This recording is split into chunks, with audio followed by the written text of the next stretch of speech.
പ്രിയപ്പെട്ട സുഹൃത്ത് നമസ്കാരം. JD's കറണ്ട് അഫേഴ്സിലേക്ക് സ്വാഗതം. നമ്മുടെ ഓരോ കോമ്പറ്റേറ്റീവ് എക്സാമിന് നമ്മൾ പ്രിപ്പയർ ചെയ്യുന്തോറും നമുക്ക് ലഭിക്കുന്ന ഒന്നുണ്ട്, അത് കോൺഫിഡൻസ് ആണ്, ഒരു ആത്മവിശ്വാസം. നമുക്ക് ആത്മവിശ്വാസം ഉണ്ടെങ്കിൽ മാത്രമേ നമുക്ക് പെർഫോം ചെയ്യാൻ സാധിക്കുകയുള്ളൂ. അത് പ്രാക്ടീസിലൂടെ മാത്രമേ കിട്ടുള്ളൂ. നമ്മളുടെ പ്രാക്ടീസ് കൂടുന്തോറും നമ്മുടെ കോൺഫിഡൻസ് വർദ്ധിച്ചുകൊണ്ടിരിക്കും. അപ്പോൾ നമുക്ക് എന്താ വേണ്ടത്?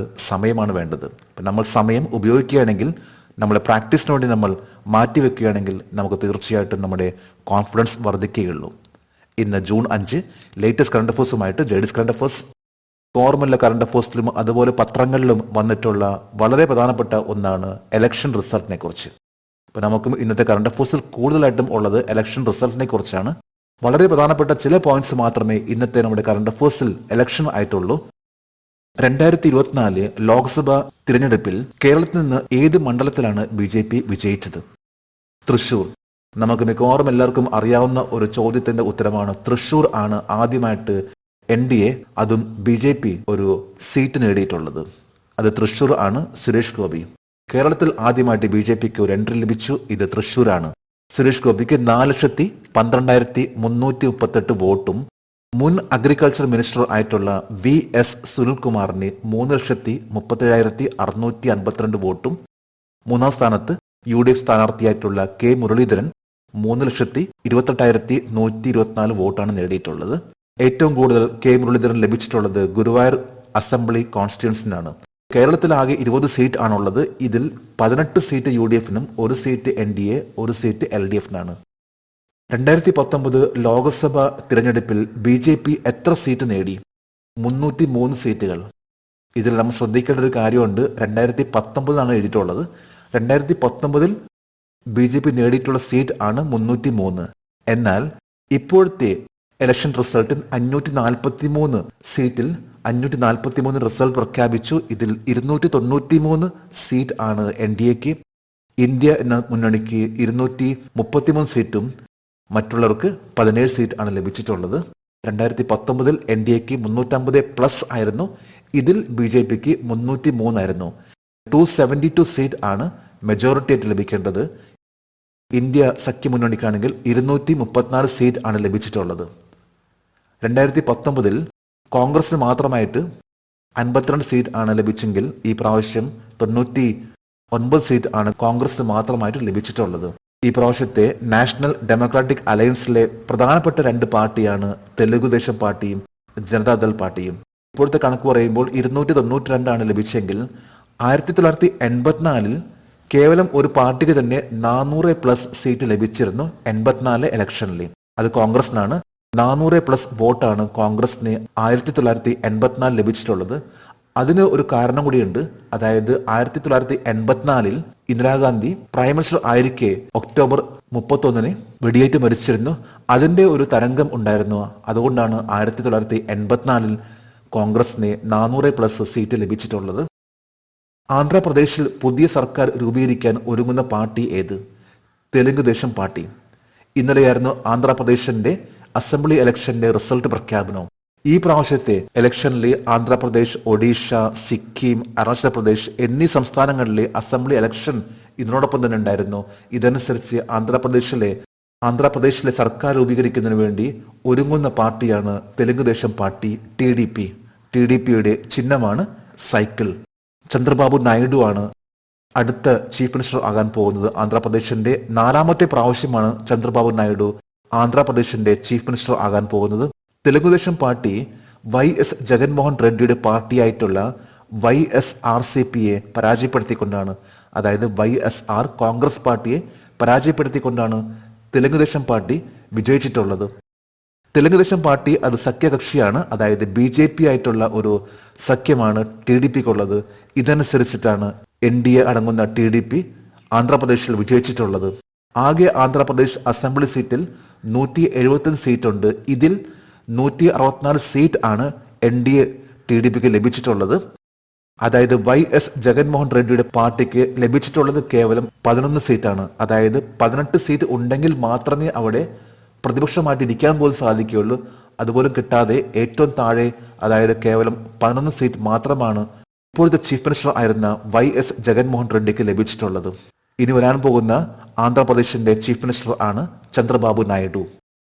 സംസ്ഥാന നിയമസഭാ തിരഞ്ഞെടുപ്പിൽ 24 വർഷത്തെ ഭരണം അവസാനിച്ച നവീൻ പട്നായിക് ഏത് സംസ്ഥാനത്തിന്റെ മുഖ്യമന്ത്രിയാണ്? ഒഡീഷ. 24 വർഷം ഒഡീഷ ഭരിച്ചിരുന്ന ചീഫ് മിനിസ്റ്റർ ആണ് നവീൻ പട്നായിക്. അപ്പൊ നവീൻ പട്നായിക് ഏറ്റവും ലോങ്സ്റ്റ് എന്ന രീതിയിൽ പോകുന്ന ഒരു വേളയിലാണ് ഇപ്പോൾ നവീൻ പട്നായിക്കിന് കിട്ടിയിട്ടുള്ള വലിയൊരു അടി. അതായത് 2024 ജൂൺ 4 തീയതിയാണ് നവീൻ പട്നായിക്കിന്റെ അസംബ്ലി ഇലക്ഷൻ പ്രഖ്യാപിച്ചത്. ഇത് പ്രകാരം BJP ആണ് ഈ പ്രാവശ്യം ഒഡീഷയിൽ വരാൻ പോകുന്നത്. BJP 78 സീറ്റ് ആണ് നേടിയെങ്കിൽ ബിജു ജനതാദൾ പാർട്ടി, അതായത് നവീൻ പട്നായിക്കിന്റെ പാർട്ടിക്ക് ലഭിച്ചിട്ടുള്ളത് കേവലം 51 സീറ്റ് ആണ്. കോൺഗ്രസിന് 14. 147 അസംബ്ലി സീറ്റ് ആണ് ഒഡീഷയിലുള്ളത്. ഒഡീഷ അസംബ്ലി ഇലക്ഷനിൽ നവീൻ പട്നായിക് മത്സരിച്ച മണ്ഡലമാണ് കണ്ടാബാഞ്ചി. കണ്ടാബാഞ്ചിയിൽ BJPയുടെ സ്ഥാനാർത്ഥിയായിരുന്ന ലക്ഷ്മൺ നവീൻ പട്നായിക്കിനെ പരാജയപ്പെടുത്തി. ഇതും വലിയൊരു അടി എന്ന് പറയാൻ പറ്റും. കാരണം ഒരിക്കലും പ്രതീക്ഷിക്കാത്ത തന്നെ ഒരു പരാജയമാണ്. അതും 26 വർഷത്തിൽ വന്നിട്ടുള്ള ഒരു പരാജയമാണ് നവീൻ പട്നായിക്, ഇപ്പോഴത്തെ ചീഫ് മിനിസ്റ്റർ ആയിരുന്ന നവീൻ പട്നായിക്കിന് ഉണ്ടായിട്ടുള്ളത്. പാകിസ്ഥാനിലെ ബ്രിഗേഡിയർ പദവിയിലേക്ക് സ്ഥാനക്കയറ്റം ലഭിച്ച ക്രിസ്ത്യൻ സമുദായത്തിൽ നിന്നുള്ള വനിതാ ഓഫീസറുടെ പേര് doctor Helen Mary Roberts. Doctor Helen Mary Roberts പാകിസ്ഥാനിലെ ബ്രിഗേഡിയർ പദവിയിലേക്ക് സ്ഥാനക്കയറ്റം ലഭിച്ച ക്രിസ്ത്യൻ സമുദായത്തിലെ ആദ്യത്തെ ഒരു വ്യക്തിയാണ്. Doctor Helen Mary Roberts Pakistan army medical കോർപ്സിൽ സേവനം നൽകുന്ന ഒരു ഡോക്ടറാണ്. പാകിസ്ഥാനിലെ ഒരു മൈനോറിറ്റി കമ്മ്യൂണിറ്റിയാണ് ക്രിസ്ത്യൻ കമ്മ്യൂണിറ്റി. അതുപോലെ തന്നെ പാകിസ്ഥാൻ എപ്പോഴും പറയുമ്പോൾ മുസ്ലിം മെജോറിറ്റി ആയിട്ടുള്ള ഒരു രാജ്യമാണ്. ഇവിടെയുള്ള ക്രിസ്ത്യൻ കമ്മ്യൂണിറ്റിയിൽ നിന്നാണ് ആദ്യമായിട്ട് ഒരു വനിത ഒരു ബ്രിഗേഡിയർ സ്ഥാനത്തേക്ക് സ്ഥാനക്കയറ്റം ലഭിക്കുന്നത്. ആർമി മെഡിക്കൽ കോർപ്സിലെ സീനിയർ പത്തോളജിസ്റ്റ് ആണ്. 26 വർഷമായിട്ട് സേവനം നൽകുന്ന ഡോക്ടറാണ് ഡോക്ടർ ഹെലൻ മേരി റോബർട്ട്സ്.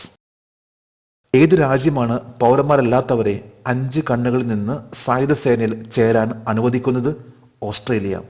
5 കണ്ണെന്ന് പറയുമ്പോൾ നമുക്ക് സംശയം വരാം എന്താണെന്ന്. 5 കണ്ണെന്ന് പറഞ്ഞാൽ ഇത് 5 ഐസ്, 5 രാജ്യങ്ങൾ എന്ന് പറയാൻ സാധിക്കും. ഇതിൽ ഓസ്ട്രേലിയ ആദ്യമായിട്ട് ഓസ്ട്രേലിയൻ മിലിറ്ററിയിൽ മറ്റു രാജ്യങ്ങളിൽ നിന്നുള്ള വ്യക്തികളെ ജോയിൻ ചെയ്യാൻ അനുവദിക്കുകയാണ്. അതായത് ഓസ്ട്രേലിയയിലെ സായുധ സേനയിൽ ഇപ്പോൾ ആളുകൾ കുറഞ്ഞു വരികയാണ്. ഇതിന്റെ ഒരു പരിഹാരം കാണുന്നതിന് വേണ്ടിയാണ് ഓസ്ട്രേലിയ അതായത് 5 ഐസിൽ നിന്ന് ഓസ്ട്രേലിയയിൽ സ്ഥിരതാമസമാക്കിയിട്ടുള്ള പെർമനന്റ് റെസിഡൻസി ഉള്ളവർക്ക് ഈ ഒരു അവസരം നൽകുന്നത്. 5 ഐസ് എന്ന് പറയുമ്പോൾ Australia, Canada, New Zealand, UK, USA എന്നിവയാണ്. 1946 UK USA എഗ്രിമെന്റ് പ്രകാരമാണ് ഓസ്ട്രേലിയ അടങ്ങുന്ന ഈ 5 രാജ്യങ്ങളുടെ 5 ഐസ് എന്ന് പറയുന്ന ഈ ഒരു ഓർഗനൈസേഷൻ ആരംഭിച്ചിട്ടുള്ളത്. ഇന്നലെ ജൂൺ 4 ഇന്നലത്തെ കറണ്ട് അഫയേഴ്സിലെ ഒരു ചോദ്യമായിരുന്നു, എല്ലാ വർഷവും ലോക സൈക്കിൾ ദിനം ഏത് തീയതിയിലാണ് ആഘോഷിക്കുന്നത്? ഇതിന്റെ ഉത്തരം 3rd ജൂൺ. 3rd ജൂൺ ആണ് എല്ലാ വർഷവും വേൾഡ് ബൈസൈക്കിൾ ഡേ ആയിട്ട് ആഘോഷിക്കുന്നത്. ഇന്ന് ലോകത്ത് നടക്കുന്ന ഏറ്റവും വലിയ കോമ്പറ്റീഷൻ ആണ് ബൈസൈക്കിളിൽ. അത് ടൂർ ഡി ഫ്രാൻസ് എന്ന് പറയുന്ന ഒരു കോമ്പറ്റീഷൻ ആണ്. ഇത് ഫ്രാൻസ്, സ്പെയിൻ, ഡെൻമാർക്ക് ആയിട്ട് ബന്ധപ്പെട്ട് കണക്ട് ചെയ്തിട്ടുള്ള ഒരു വലിയൊരു സൈക്കിൾ കോമ്പറ്റീഷൻ ആണ് ടൂർ ഡി ഫ്രാൻസ്. ജേഡിസ് കറണ്ട് അഫയേഴ്സിന്റെ ഇന്നലത്തെ ഈ ചോദ്യത്തിന് മറുപടി നൽകിയിട്ടുള്ള ഓരോരുത്തർക്കും ജേഡിസ് കറണ്ട് അഫയേഴ്സിന്റെ ആശംസകൾ. നമുക്ക് ഇന്നത്തെ കറണ്ട് അഫയേഴ്സ് ഒന്നുകൂടി റിവൈസ് ചെയ്യാം. 2024 ലോക്സഭാ തിരഞ്ഞെടുപ്പിൽ കേരളത്തിൽ നിന്ന് ഏത് മണ്ഡലത്തിലാണ് BJP വിജയിച്ചത്? തൃശൂർ. 2019 ലോക്സഭാ തിരഞ്ഞെടുപ്പിൽ BJP എത്ര സീറ്റ് നേടി? 303 സീറ്റുകൾ. ആന്ധ്രാപ്രദേശിൽ പുതിയ സർക്കാർ രൂപീകരിക്കാൻ ഒരുങ്ങുന്ന പാർട്ടി ഏത്? തെലുങ്കുദേശം പാർട്ടി. സംസ്ഥാന നിയമസഭാ തിരഞ്ഞെടുപ്പിൽ 24 വർഷത്തെ ഭരണം അവസാനിച്ച നവീൻ പട്നായിക് ഏത് സംസ്ഥാനത്തിന്റെ മുഖ്യമന്ത്രിയാണ്? ഒഡീഷ. പാകിസ്ഥാനിലെ ബ്രിഗേഡിയർ പദവിയിലേക്ക് സ്ഥാനക്കയറ്റം ലഭിച്ച ക്രിസ്ത്യൻ സമുദായത്തിൽ നിന്നുള്ള വനിതാ ഓഫീസറുടെ പേര് ഡോക്ടർ ഹെലൻ മേരി റോബർട്ട്സ്.